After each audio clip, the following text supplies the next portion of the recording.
ശേഷമുള്ള ഈ OBA കാര്യത്തിലോട്ട് വരുമ്പോഴത്തേക്കും അതിൽ ഓസ്കി അറ്റൻഡ് ചെയ്തതിന് വേണ്ടിയിട്ട് നേഴ്സസ് ഓസ്ട്രേലിയയിൽ ചെന്ന് അവിടെ മെൽബണിലുള്ള സെന്ററിൽ എക്സാം സെന്ററിൽ അവർ എക്സാം അറ്റൻഡ് ചെയ്യാനാണ്. അപ്പൊ അതിന് വിസിറ്റർ വിസ നിർബന്ധമാണ്.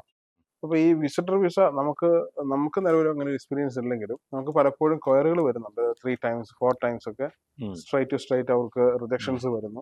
അതിനുശേഷം അപ്പീലിനായിട്ട് അല്ലെങ്കിൽ അഗെയിൻ വിസ അപ്ലൈ ചെയ്യുന്നതിനായിട്ട് നമ്മുടെ അടുത്ത് വരുന്ന കാൻഡിഡേറ്റ്സ് ഉണ്ട്. ഇത് പൊതുവെ ഈ ഒരു വിസിറ്റർ വിസ എന്തുകൊണ്ടാണ് ഇത്രയും കൂടുതൽ റിജക്ഷൻസ് വരാനുള്ള കാരണം? വിസിറ്റർ വിസ കമ്പാരിറ്റീവ്ലി മറ്റ് പല കാറ്റഗറി വിസകളെ അപേക്ഷിച്ച് റിജക്ഷൻ റേറ്റ് സ്വാഭാവികമായിട്ടും കൂടുതൽ വരാവുന്ന ഒരു മേഖലയാണ്. ഒപ്പം അതുപോലെ തന്നെ വരാവുന്ന ഒരു മറ്റൊരു ടൈപ്പ് വിസയാണ് സ്റ്റുഡൻറ് വിസ. പക്ഷേ എന്നാലും വിസിറ്റർ വിസയാണ് കമ്പാരിറ്റീവ്ലി കൂടുതൽ റിജക്ഷൻസ് വരാൻ സാധ്യത കൂടുതലുള്ളത്. അപ്പം അതിന് വിസിറ്റർ വിസ റിജക്ഷൻ വരുന്നതിൻ്റെ ഉള്ള വളരെ ഫണ്ടമെന്റൽ ആയിട്ടുള്ള റീസൺ എന്ന് പറയുന്നത് ജെനുവിൻ ടെമ്പററി എൻട്രൻ. നമ്മൾ താൽക്കാലികമായിട്ട് ആ രാജ്യത്ത് പ്രവേശിക്കുന്നത് എന്തിനു വേണ്ടിയാണ് എന്ന് നമ്മൾ ജെനുവിൻ ആയിട്ടുള്ള ഒരു ഇന്റൻഷനോടുകൂടിയാണ് എന്ന് നമുക്ക് പ്രൂവ് ചെയ്യാൻ പറ്റാത്തത് കൊണ്ടാണ് GTE എന്ന് പറയുന്നത്, ജെനുവിൻ ടെമ്പററി എൻട്രന്റ് എന്ന് പറയുന്ന ആ ക്രൈറ്റീരിയ നമുക്ക് സാറ്റിസ്ഫൈ ചെയ്യാൻ പറ്റാത്തത് കൊണ്ടാണ് വിസിറ്റർ വിസ പൊതുവെ റെഫ്യൂസൽ വരുന്നത്. അപ്പൊ ആ റെഫ്യൂസൽ വരുന്നതിന് പല ഘടകങ്ങളുണ്ട്. ഒന്ന്, നമ്മുടെ ആപ്ലിക്കന്റിന്റെ ഏത് രാജ്യത്തു നിന്നുള്ള ആണ് എന്നുള്ളൊരു പ്രധാനമാണ്. പിന്നെ ആ രാജ്യത്ത് ഈ ആപ്ലിക്കന്റിന്റെ ജീവിത രീതികൾ എന്ന് പറഞ്ഞാൽ എങ്ങനെയാണ്, ബാക്ക്ഗ്രൗണ്ട് ഇൻഫർമേഷൻസ്, എന്ത് ചെയ്യുന്നു, എന്ത് തൊഴിൽ ചെയ്യുന്നു, അത് സ്ഥിരമായിട്ടുള്ള തൊഴിലാണോ,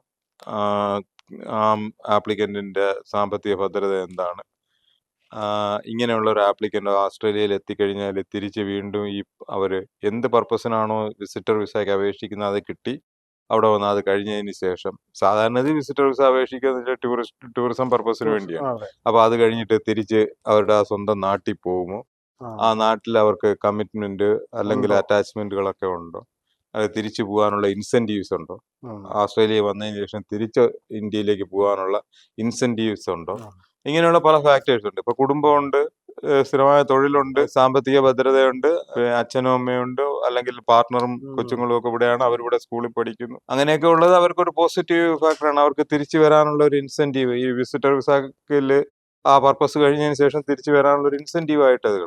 ഇതൊന്നുമില്ലാതെ വെറുതെ നമ്മളൊരു ആപ്ലിക്കേഷൻ കൊടുക്കുന്നു, എനിക്ക് ഓസ്ട്രേലിയയിലോട്ട് വരണം ഇന്നതിന് വേണ്ടിയാണെന്ന് പറഞ്ഞു കഴിഞ്ഞാൽ directly it may be refused.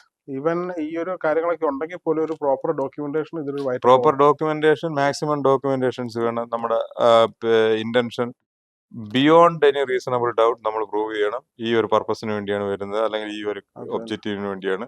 അത് കഴിയുമ്പോൾ നമ്മൾ തിരിച്ചു വരുമെന്ന് നമ്മൾ പ്രൂവ് ചെയ്യുമെങ്കിൽ മാത്രമേ നമുക്ക് നോർമലി വിസിറ്റർ വിസ ഗ്രാന്റ് ചെയ്യത്തുള്ളൂ. ഒരു തവണ ഒരു റിജക്ഷൻ വന്നാൽ 2 വട്ടം റിജക്ഷൻ വന്നു കഴിഞ്ഞാൽ പിന്നീട് അപ്ലൈ ചെയ്യുമ്പം ഈ റിജക്ഷൻ വന്ന കാരണം തന്നെ അതൊരു നെഗറ്റീവ് ഇമ്പാക്ട് ഉണ്ടാക്കാനുള്ള സാധ്യതയുണ്ട്. ഒരു വിസ റെഫ്യൂസ് ചെയ്തു എന്നുള്ളത് കൊണ്ട് അതേ കാറ്റഗറിയിൽ ഒരു വിസയ്ക്കോ അല്ലെങ്കിൽ മറ്റൊരു കാറ്റഗറിയിൽപ്പെട്ട ഒരു വിസയ്ക്കോ അപേക്ഷിക്കുന്നതിന് സാങ്കേതികമായിട്ട് തടസ്സമില്ല. പക്ഷേ പിന്നീട് ഒരു വിസയ്ക്ക് അപേക്ഷിക്കുമ്പോൾ ആപ്ലിക്കേഷൻ സ്ക്രൂട്ടനൈസ് ചെയ്യുന്നത് കുറച്ചുകൂടി കെയർഫുൾ ആയിട്ടായിരിക്കും സാധാരണഗതിയിൽ ഡിപ്പാർട്ട്മെന്റ് ചെയ്യുന്നു.